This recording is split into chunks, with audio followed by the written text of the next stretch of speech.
that we weren't able to have that as well for you tonight, but we'll give our full attention here to the mayors and see how that goes. So, all right, thank you. Appreciate that. Okay, 10, 9, 8, 7, 6, 5, 4, 3, 2, 1. Good evening and welcome to the League of Women Voters Candidate Forum. Tonight we're in Simi Valley to hear from the three candidates that are here to run for mayor of Simi Valley. I'm David Marin with the League of Women Voters. Thank you for coming tonight. As I mentioned earlier, you can supply your questions on cards. We have volunteers to take those. We randomly assign seating in the beginning, and we're going to start with opening statements of 1 minute and we'll begin with Mike. So whenever you're ready, Mike, you have 60 seconds. And we have a timer up here for the candidates, so I'll be cutting them off right on time. All right, when you're ready, Mike. Ready, set, go. Well, good evening, everybody. Let me start off by saying, first off, I'm not a politician. This is my first debate. My only debates in life have been with little leaguers, whether they're out or not. But thank you for coming here. I appreciate you all being here. I absolutely do. So good evening. Thank you all for being here. It's an honor and a privilege to sit before you as a candidate for the city mayor. For those who don't know you, I'm Michael Shaw, and I've had the pleasure and good fortune of calling this incredible city home for many years. Please forgive me, but I'm not the best speaker, and I can't wait to hear from everybody. I want to hear their ideas as much as I want to hear mine. I love this town, and all I want to do is see it prosper. And I'm just a normal guy that wants to see some change. So let's hope we can get there. I'm done. Thank you. Our next candidate is Robert Clarizio. Hello, my name is Robert Clarizio. My voice is a little tore up. I had vocal cord cancer, was cured in 2010. It's actually a lot better than this, and I wanted to show it off, but I coached at a wrestling tournament on Saturday and destroyed it. So anyway, I've lived here my whole life, a lifelong resident. I went to all the schools here. I know all the streets. I'm not going anywhere. My parents, my whole family live here. I love this town. Just like Mike kind of stole the words out of my mouth. I'm not a politician. I just love this town. I love everyone in it. And I just would like to see it move forward. It seems like we've kind of been stuck in an identity crisis. And now what are we going to do to move forward and kind of improve our identity? Thank you. Our next candidate is Fred Thomas. Well, good evening. Yep. Good evening, everyone. I should know better. Good evening, everyone. My name is Fred Thomas. I'm running for re-election as Simi Valley Mayor. I want to thank the League of Women's Voters for having this. I love opportunities to speak to the public. First of all, I was elected, a year and a half ago, and I can tell you that being elected mayor and serving 2 years is just not enough. It's unbelievable how fast that goes by. I feel like I'm just, I have so many things that I'm trying to accomplish, and I've made a lot of headway, and it just seems like I ran out of time too fast. So that's really the reason why I'm rerunning. I did it originally because I was asked to by quite a few people. I wasn't sure that I really wanted to do it, but I can tell you that I've really enjoyed the experience, and I feel like it's been a good experience, and I think we're doing good. I think we had a really cohesive council right now. I think we're being very productive. Thank you, Fred. We're going to have to stop you there. Okay. And Robert, we're going to start the first question with you. I'll be jumping around candidates. We're probably going to talk about housing later, but this is an important question about the commercial property. So Robert, do you have any policy plans to address the empty commercial property in Simi Valley and also the excessive rents for some of the commercial property? Well, I've spoken before on this. I grew up working in a union environment, and a lot of people, that's a bad word, but to me, they set the standard. One of the things that we used to do was subsidize. We used to subsidize. Now, I don't know what kind of discussions has been had with these owners of all these businesses, but they've been empty for a long time. I ran against Mashburn during that time, and the same buildings are still empty, and they were empty 4 years before that. So I don't understand I don't know enough about it, really. But my first initial thought is like, let's give them some incentives to rent these buildings and get them rented, and kind of bring that into the public. So we could go in and the city could work with, I'm sure you have young people and also just people in general that would like to have a storefront business and experience that. Maybe we can make it a little bit easier to get into these businesses. And again, though I don't know a lot about it and what has been done, but apparently something needs to get done because it's the same thing. And it's going to probably take some footwork, asking a lot of questions, and see if we can come up with some solutions. Thank you. Fred, same question to you. Do you have any policy plans to address the empty commercial properties? And what about the excessive rents for some of the property here? Well, two issues going on. One of those, we used to have funds that we could use, redevelopment funds, and those were taken away by the state. Two, retail has become a challenge these days with online sales, which is why many of the malls in America are being redone as a destination, event place that is scaled down to about 1/3 retail. That's one of the challenges. Two, with these aging properties that we have, and there's a lot of them, that there's owners that just aren't prepared to make investments into it. And the demand for retail is not that high. So it's not a matter of building more retail or making more retail. And where's where I think some of these are going to have to be turned into something else. And places for people to go and do things. We're evaluating all that. We've actually been working for a couple of years with a firm to envision what that looks like in the future. And it's something that's, I think, part of that's important about where we're heading as a city is to actually have that vision that we can work towards. Thank you. And Mike, we'll wrap up with you. Your plans to address the empty commercial property and the rents. Right out of the gate, we're talking about we have to have some smart urban planning, some smart growth. Yes, indeed, we have a lot of commercial properties that are unused. It's all driven by market force. I've owned a lot of commercial property. You can't fill it up for free. We'd like to fill it up and say, oh, we can fill it up with the unhoused, but it's not realistic. And to get at the heart of that question, I've got to go back to now education, because we've got to bring manufacturing back to Simi.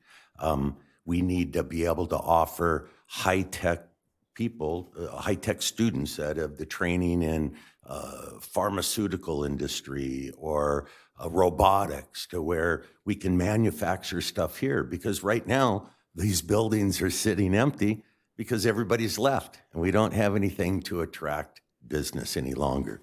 So it's a lot more than a minute, 30-second worth of answer. But yes, we can address all of those vacant buildings with smart urban planning. Thanks.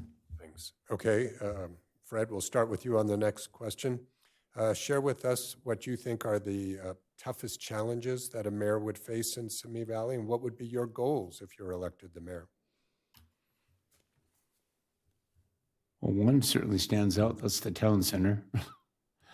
That's been a challenge for a while. I am happy to say that as of about 48 hours ago, we have a new owner that I believe is going to come forward with some really good plans. I'm hoping that works out. Challenges. Ever since I got into this position, I've been challenging, how we take care of our infrastructure. I personally had an issue with the sidewalk in front of my house. And when I got elected, I challenged the city on that and found out that we didn't really have a good way of being aware at any time of exactly how much we had, how far behind we were. So one of the things I did is bring a program to the city where we're starting to track all that so that we can actually make more informed decisions and try to catch up. Roads are a good example. We went 13 years without any, road resurfacing. And I think in the last year and a half, you've probably seen that we've done, quite a bit for that period of time, more than we did the previous 13 years. Responsible growth is the challenge right now.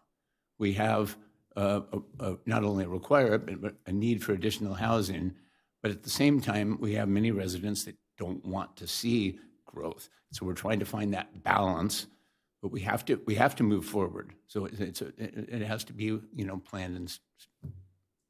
Thank you. Mike, Saw the clock. same question to you. As far as if you are elected mayor, what would be your goals and what do you think are the toughest challenges? Wow. Well, I wrote this one up earlier. So in these partisan political times, one would think that we could all agree on the need to protect our environment. We all breathe the same air and we drink the same water. It should be a human right to have clean air and clean water. It is imperative that our future leaders, regardless of party affiliation, embrace protecting our environment. Far too long of our elected officials have lacked the courage to stand up against those forces that prioritize profit over the environment free of pollutants. As your mayor, I will work tirelessly to enhance air and water quality for everyone in Simi Valley. The next favorite one I've got is I'd want to talk about the unhoused, because that's a problem that isn't going to go away. And again, I'm not the political pro here, but I think our current policy is to point people the other direction and make them go back to the San Fernando Valley or something.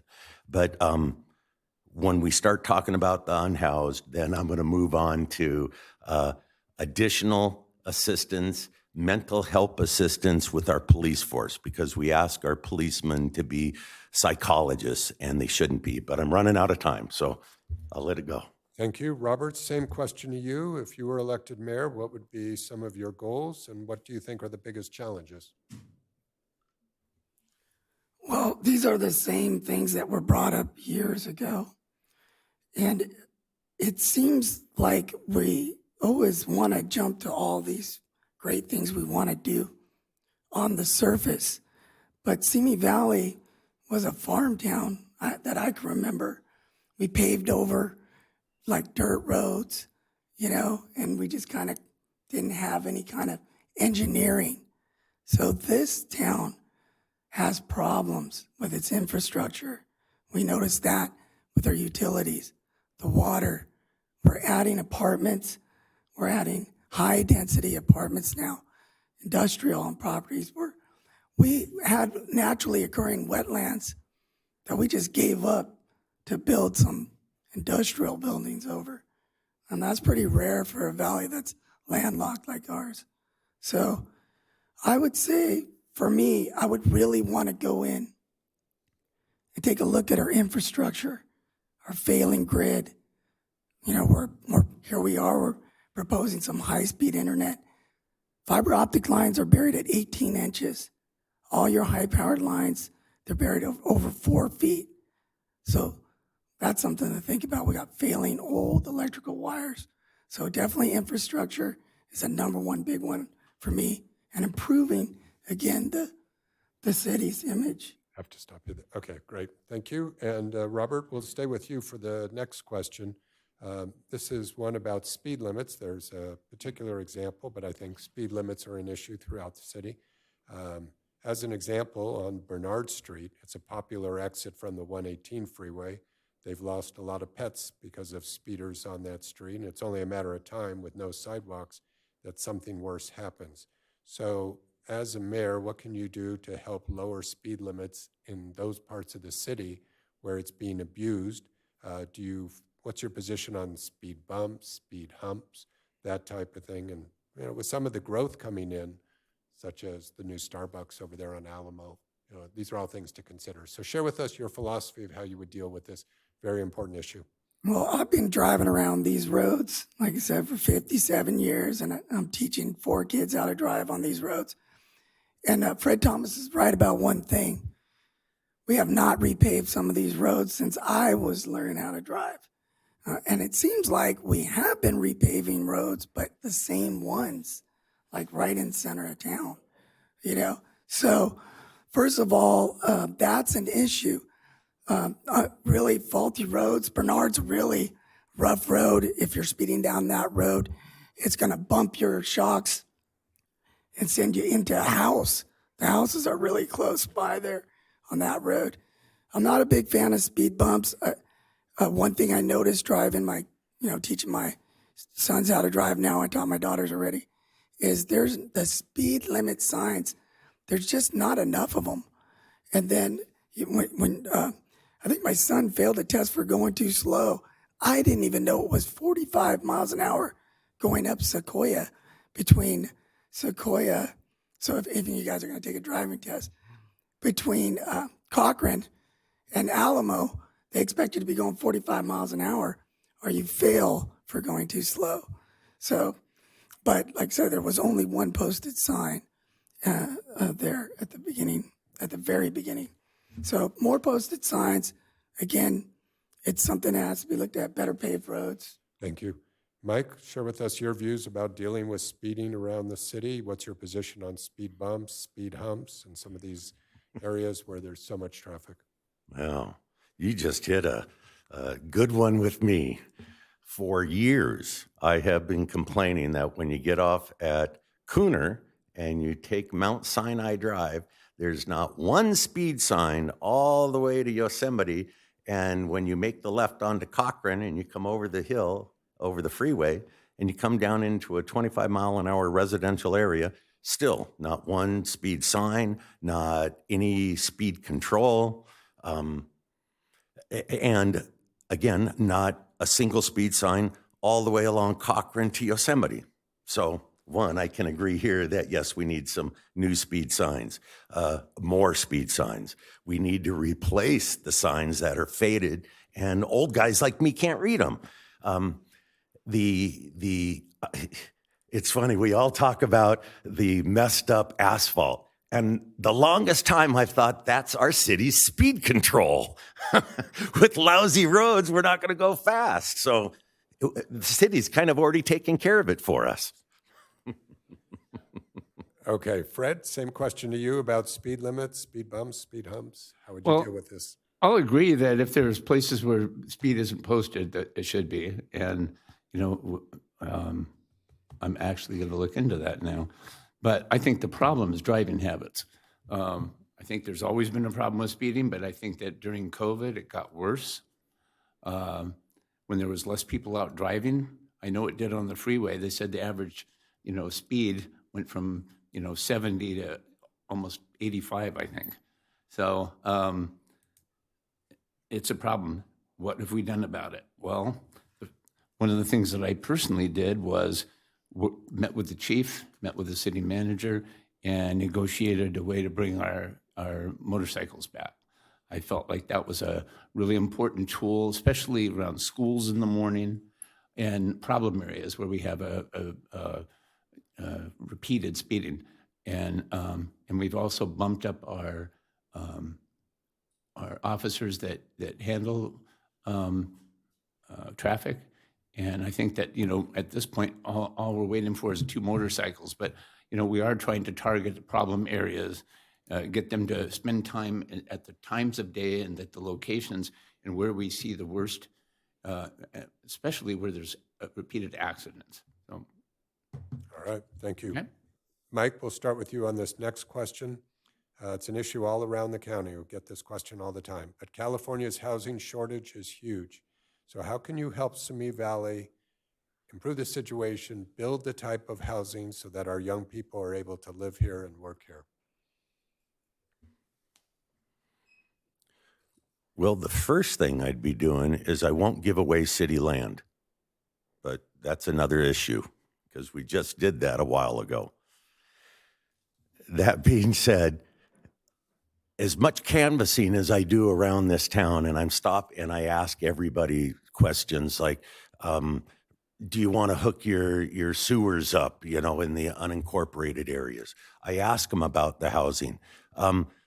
I went and weed whacked the weeds in front of the Haven Apartments because my mother used to live there and it was a lifesaver for her.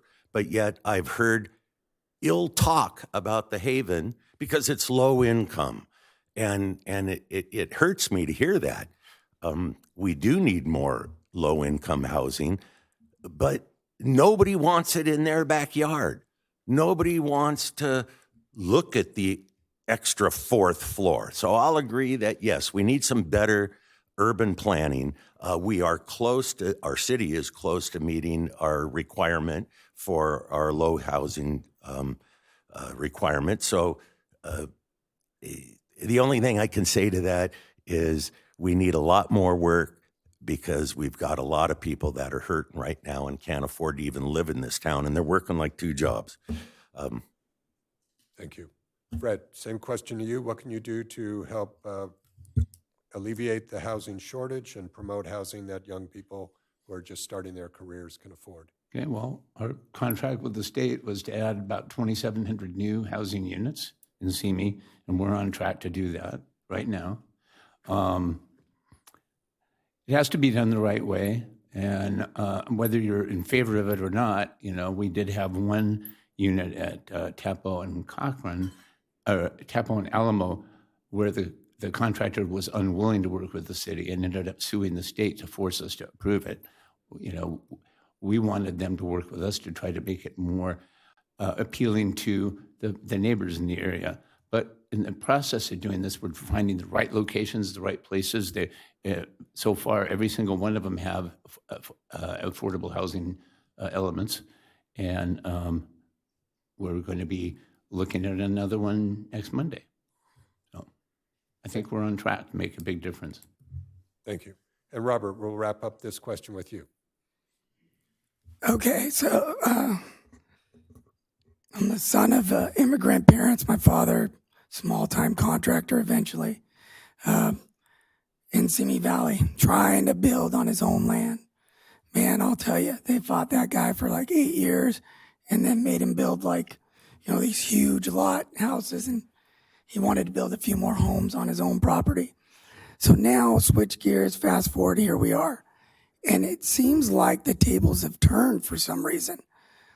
All of a sudden, it's like we tried to get the developer to do this.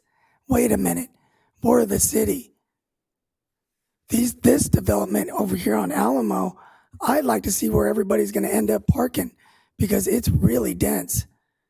My daughter and her friend, who's a boy, I will not accept boyfriend, they moved into the way less dense buildings across from Simi High. I have all their vehicles parked in my house. So, and I'm running for mayor too, so sorry everybody. I got way too many vehicles at my house from my growing daughters from this. So it's time that we start taking a stance. And even if it is against Newsom or whoever the governor is, and say, listen, Simi Valley is a different place. We're landlocked. It's a different type of atmosphere here. Okay, we need to do things. We need to do things right. But yeah, we got to start, you know, pulling the reins on this. I have to stop you there. Okay. Robert. Okay, we're going to start with you, Fred, on this next question. The person writes, we moved here because of the population limits and the low crime. We've seen a rise. How will you help the upward, or what will you do to make the upward trend of crime and drugs in our town decrease? Okay, well, there's this notion that we're not as safe as when we were the safest city in the, and that's actually not true. Our statistics are actually better now than they were then, but we don't fall into that same category anymore, and we're reporting crimes a lot differently. So now, you know, someone breaking a window and taking a briefcase out of your car is recorded just like a serious crime.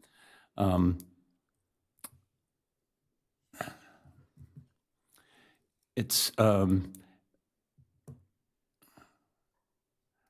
I think that, you know, one of my priorities is maintaining a safe community, because I think that that's probably the number one reason that we have the quality of life we do have in the city. So that's just how I feel. Thank you. Robert. And Robert, just to make sure, your green light is on your microphone? Yes. Can you guys hear me? I think, yeah, pull it close. Okay, Robert, same question. They moved here because of the population and the low crime. What will you do to keep the city safe? Okay, yeah, I was shocked 2 years ago. I spoke in front of the veterans, and I just Googled it really quickly because I was under the impression that we were like one of the safest cities. We ranked 12 points below Palmdale and just tied with Lancaster at 24 or something like that. So it was like, what? I could not believe this.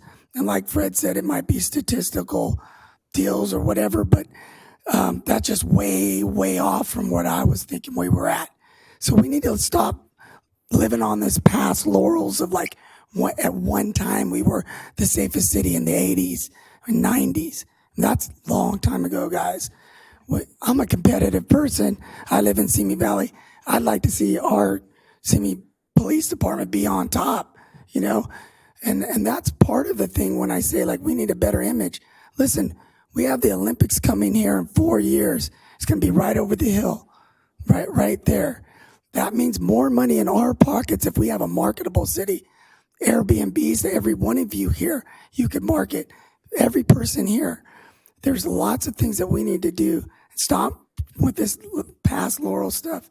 Another thing is when we don't do nothing about the drugs in this country here, that means we don't do nothing about the current big problems that we have. I have to stop you there. Okay, that's fine. Mike, what would you do to bring down the trend of crime and drugs increasing in our town? It's funny, earlier today, when I was rehearsing this very question, my son said, hey, maybe you should make a comment like, you know, just a couple years ago, we were the safest city in the United States. And then and it's not Fred's doing. He's not, and I don't believe we have crime rate going sky high. But what we could talk about, and what is happening right now in front of our eyes, is Simi Valley is going through a demographic shift. The baby boomers, the old white guys, are dying off, and we're being replaced by just a rainbow of other wonderful colors. If I got an opportunity to go speak at Moore Park College, and if you look at all the students, they're all kinds. So we're going to have a really diverse population, and it's happening right now, and it is going to affect us economically too. We have to get ready for that, and right now, you don't hear that talked about at all. It's just, again, we keep rehashing the same old thing. But you'll never hear from me take money away from the police department, take money away from the schools, and I want you all to know I'm a financial hawk. I read this and I pay attention to it because all the wish list is not worth a darn without the money. I'll shut up. There. Okay, but we're going to let you start the next question, Mike. So, yeah, now this is an interesting question because I've read about in the paper just how much the people of Simi Valley were suffering with this situation about the public safety power shutoffs. So how will you deal with the power shutoffs and push Southern California Edison to upgrade their equipment and to limit the number and frequency of these shutoffs? I don't know if our mayor or any of our city council members have the power to accomplish what you just said. I mean, just think of what we're going to force Edison to do anything. When I look at all of the electrical lines and the phone lines that run up and down our streets, that's one of those. I've always been one of these old guys that, why is this or why isn't this? And complain and point the fingers at these guys. And that's one of them. Why haven't all of these lines been buried?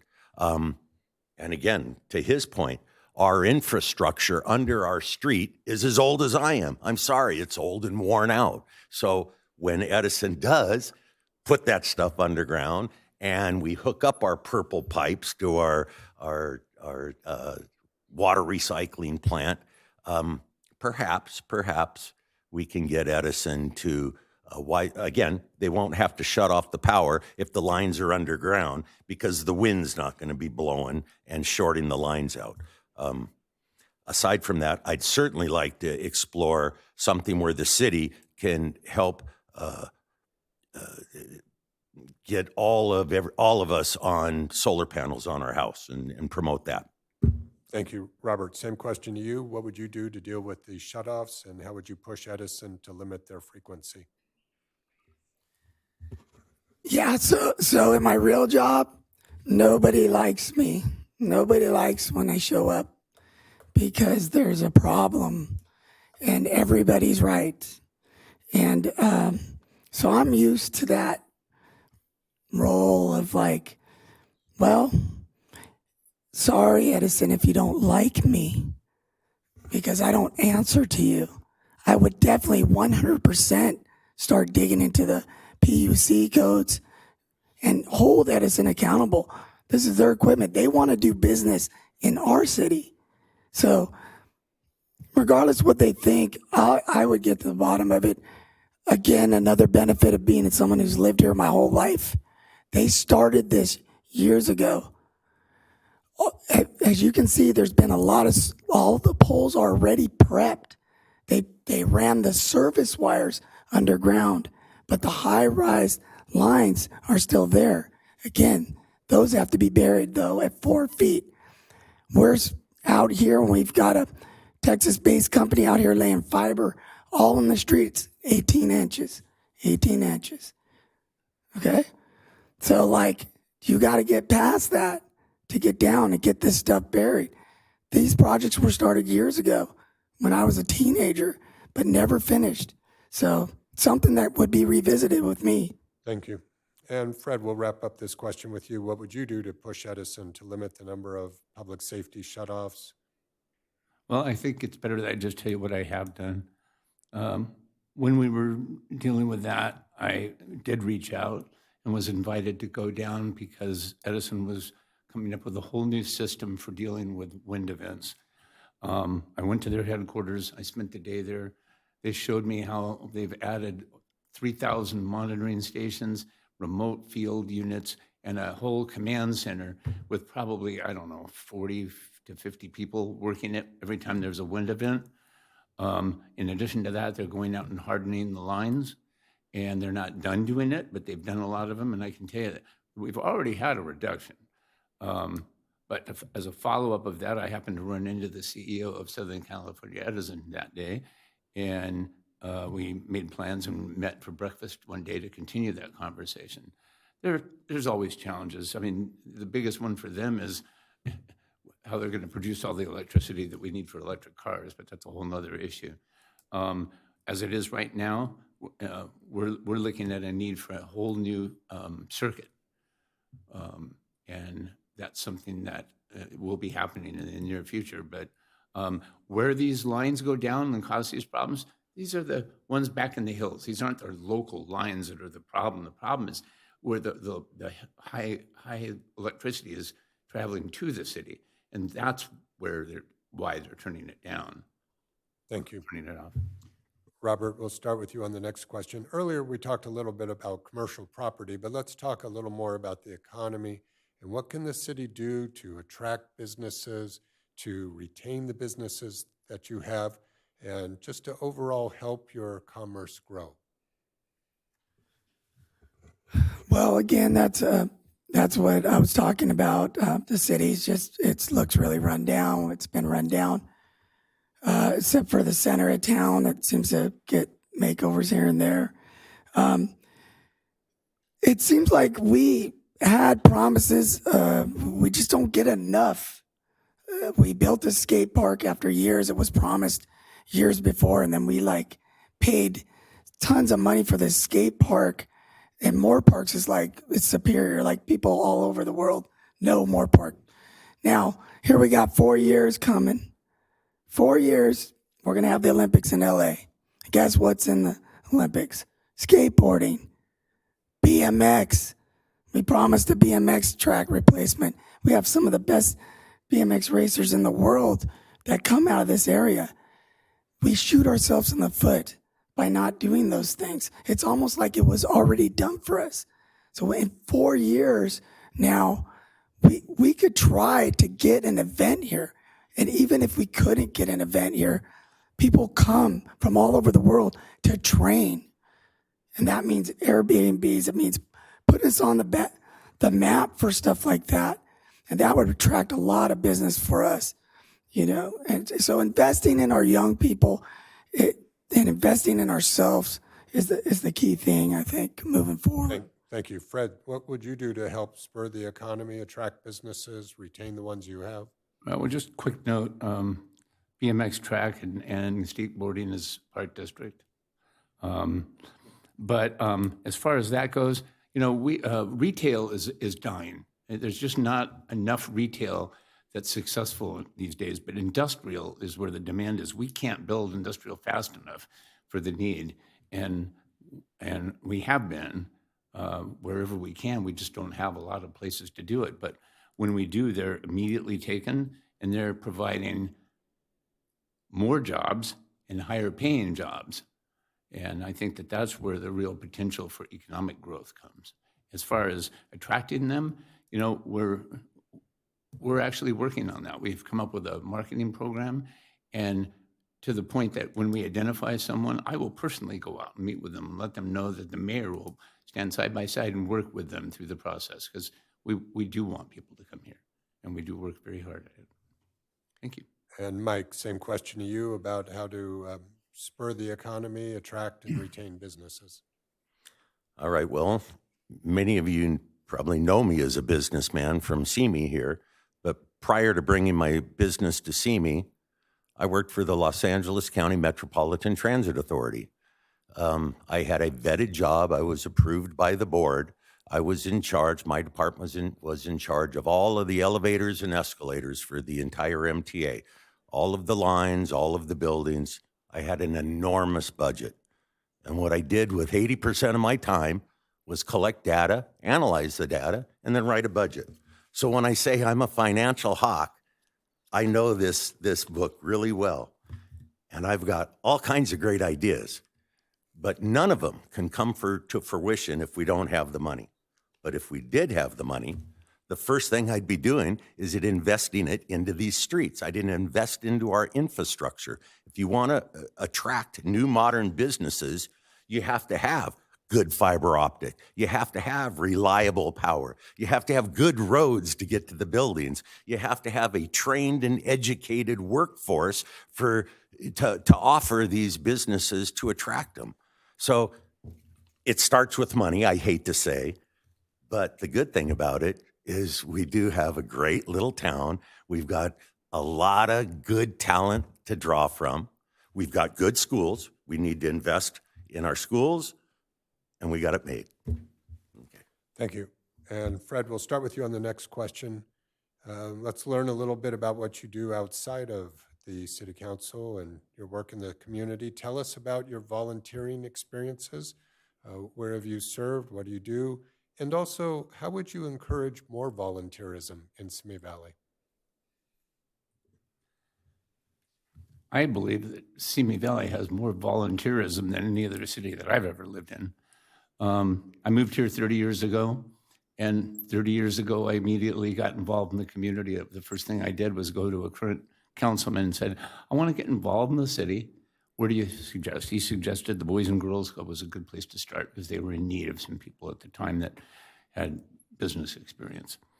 I did that, and I served 20 years on the board, including 4 years as its chair, the longest serving chair. I've been involved in the gang task force, the crime task force. I'm currently on the board of the Police Foundation. I was its chair for 3 years. I also volunteer in other ways. I'm a trained volunteer with the Drug Enforcement Administration doing drug education. I've been doing that for 15 years. I love this community. I've probably been directly involved or have at least supported every single nonprofit in this community. And I will continue to do that. Thank you. Mike, share with us your volunteering experiences and how would you encourage more volunteerism? Well, I didn't go to the Boys and Girls Club, but I've always been one of these giver guys. In my own way, I've been sponsoring at-risk youth for, 30 years now. I currently have 3 young guys that I'm sponsoring. The youngest is 17. He's a senior at Santa Paula High School. The next one's 21. And when his name's Jason, when Jason first met me, he was 17 years old. He was halfway through high school, and he didn't know what he wanted to do with himself. I made him a deal. If he graduated and went to college, I'd give him $100 for every A he got. So he went and took a bunch of classes. Well, now you advance forward another 5 years. Jason just did move out on his own. He's got a job where he's making $40 an hour. Of course, he wants to be an elevator guy. The best thing about it is we learned how to save money. So that young man has got $25,000 in the bank, and he's got a stock portfolio that I said, you get one, I'll get one to match. So he's got his own stock portfolio. He's got 25 grand in the bank, and he's getting ahead in life. Aside from that, and real quick, I can't tell you the rest, but okay. Thank you. And Robert, we'll wrap up with you about, tell us about your volunteering experience and how you would encourage more. Well, I got to agree with Fred. It's just a great volunteer spirit. You know, everybody has a serving spirit here compared to other places. I've traveled all over this country for work, and let me tell you, we do have it. We have it, especially here in Simi. It's good. Well, so I've done everything growing up here my whole life. I've raised 4 kids. I've done every volunteer thing that you can imagine, from that's gone through all the schools here, all the way up. I've done, stepped in, again, I was a wrestler all the way through college, so I've stepped up to coach wrestling for the Boys and Girls Club when they didn't have a coach, Valley View Junior High School, Moore Park High School. I've done lots of stuff with the churches, including Skid Row, trips to Skid Row, and fentanyl outreach, where I parked the mayor's car. Do you remember that? I actually parked you. So I did the parking lot and parked you. Said, come on in, bring it right here with my little vest, to educate the community on fentanyl, and which was really good. And that is another priority for me. And, you know, without being said, that's serious. But just volunteer my whole time if it's not coaching, or volunteer at schools and churches. Thank you. So the question is, what would you do about overpopulation and the shortage of parking in the city? We've sort of touched on these already, but I want to make it a little more broad so we can learn your philosophy. I mean, do you believe that Simi Valley is the right size now? Do you think it should grow more? What would be that perfect population? And then how do you make adjustments for things like parking and other things that happen with growth? Is that back at me? That's back at you. Okay, yeah. So, you know, I think Simi Valley, like I said, was never engineered right from the beginning. They just, you know, I saw it. These were all fields. We used to hunt rabbits right here in this grapefruit field right here. I don't know if that was legal or not, but we all did it. All the kids did it. They just paved everything up. Apartments for a long time. I don't know how we went up so high with the apartment buildings again. We need to be dictating more about. We have traffic now. Our traffic signals don't seem to be operating. That's something that I'm familiar with. It's a technology that to me seems like it's running on basic software, like operating software. Possibly need to get a consultant in there to deal with the traffic. So I'm not a big fan of huge growth. I like the ADUs and people being able to build a little more and adjustments on their own land. There are programs in place for housing and helping people that I didn't know. It takes education, and those programs are out there, county and state. These things need to be negotiated with before we approve projects, with people, before we let them build. Thank you, Robert. Mike, same question to you. What's your view of what the proper population is? Do you think we're right there? Do you think we should still keep growing? And how would you deal with some of the effects of growth, like parking? Well, first off, I don't know if anybody's aware, but according to what I Wikipedia'd, Simi has had a 1% population decrease over the last 4 years. But certainly a mayor or any city official can't arbitrarily say we're going to put a cap on our population. That's not realistic. What concerns me more is the fact that we are allowing, and at the state's request, more ADUs, which results in less parking on the street. And as we all know, more and more of us are owning more and more cars. So that exacerbates a problem, and you can't have both. What I would like to point out, though, especially, we've only got 8 points of egress into this city. So if we are going to continue to grow our population, which we seem to, that's the way we're headed, we have to kind of pay attention of maybe we need to make additional roads in and out, because when there is an emergency like we had with the earthquake in '94, you couldn't get out of town. So we need bigger, better roads, maybe more roads going out either direction on either side. That'd be where I'd start. Thank you. And Fred, what do you think is the right population? What would you do about the effects of growth? Well, I think I agree with everybody. The right size population is whatever it is now, and we don't want it to get any bigger. But that's not realistic. We have a housing shortage. We have and every single city in California, no matter who they are, is being, given a timeline and a number of additional units to make room for more people. And so, we're trying to do the best we can. We tried at one point in looking at litigation to possibly give us a little more control with that. But at the same time, all we can do is try to do the best job we can in putting those units into play while making a minimum impact on the city. As far as number of roads in and out of town, just a quick comment there. I understand that in an emergency situation, but I got to tell you, having the 3 key arteries in and out of town has come in very helpful when it came to catching people that are committing crimes. So there's a plus too.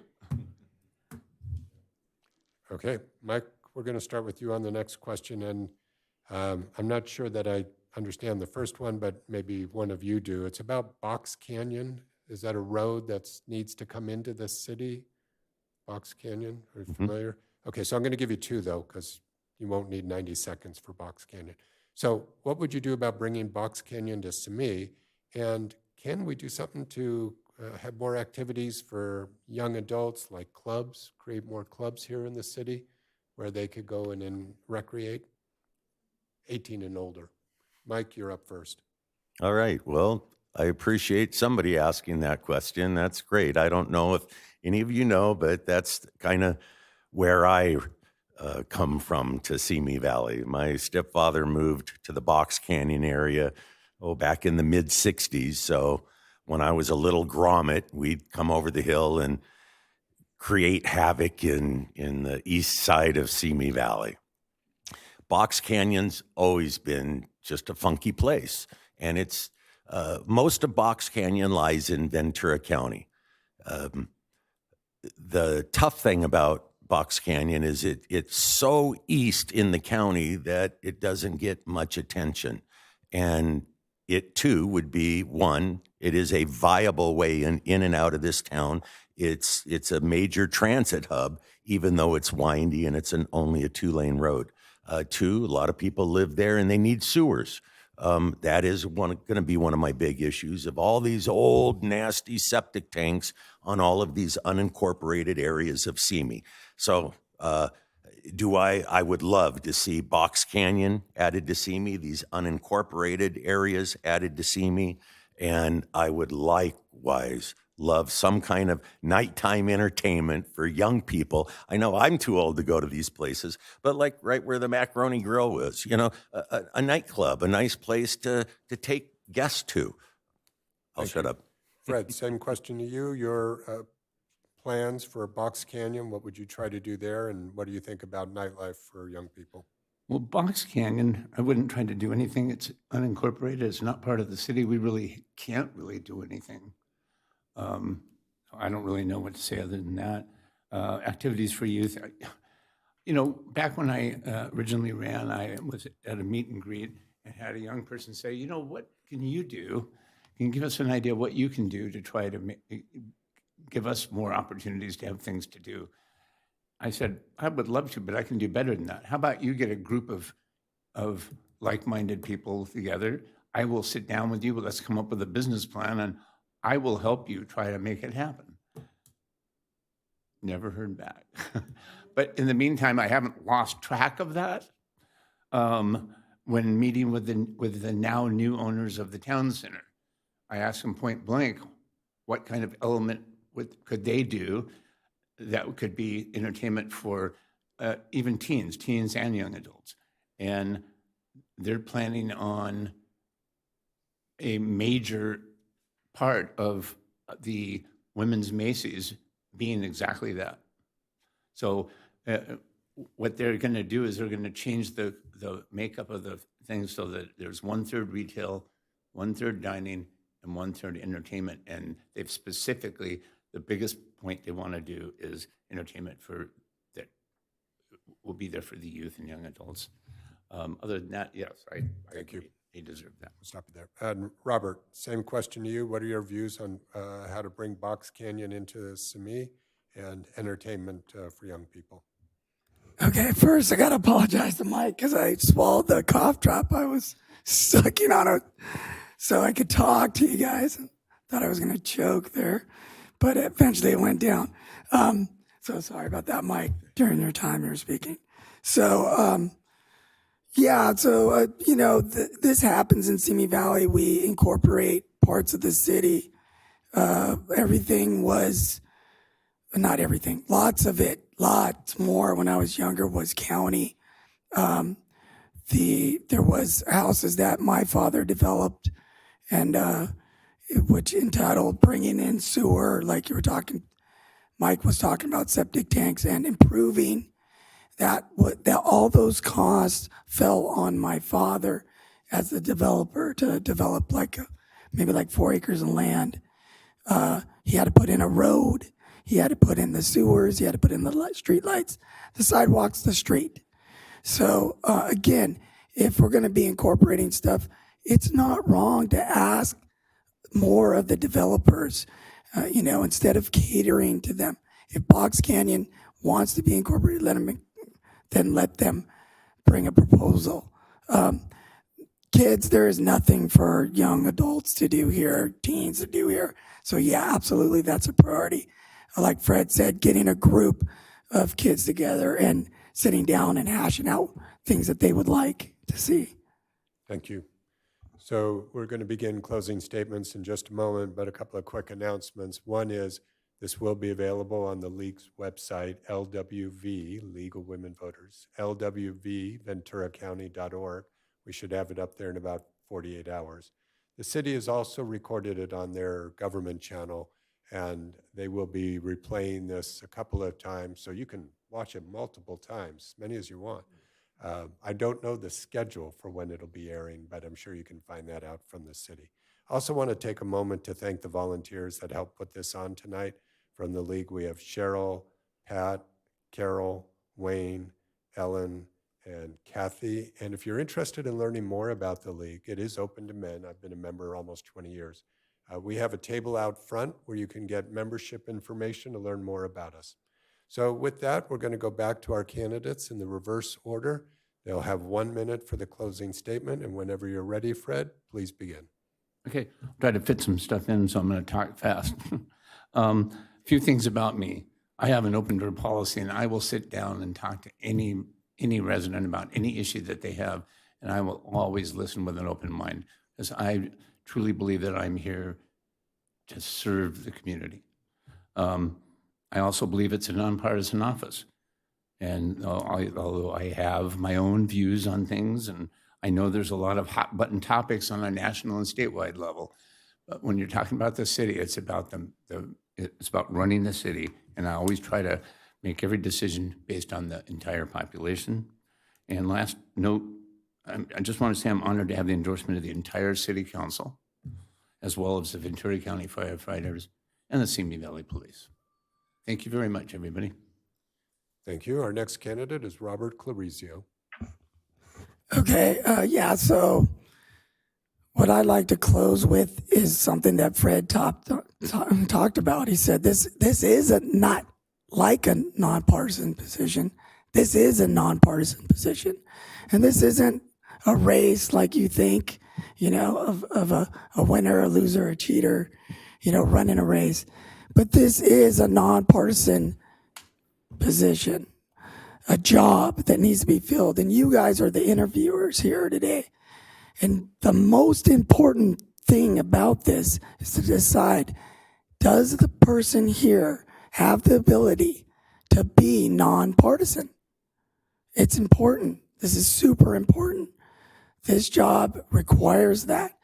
Okay, it's nothing like, if you've ever hired anybody, it's nothing personal. Some people just aren't made to do certain things.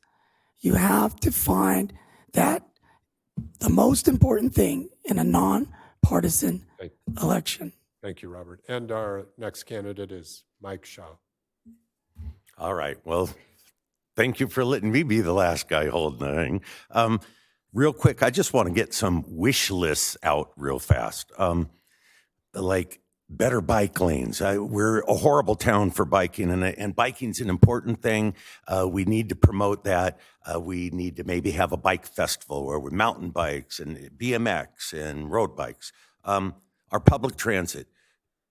I don't know if anybody here has ever ridden one of our buses, but we need to expand our ADA and DAR fleet. That's the one that we count on the most. I'd like to see free transit for seniors and students to promote students to use mass transit. Simi High Tech. You heard me talk about high tech. I'd like to see a winery, a nice place to go eat and hang out. I'm sure we all would. Concerts in the park. I'd like concerts in the park. And last, thank you all for coming. Thanks for being. Thank you. I didn't get, let's share a round of applause.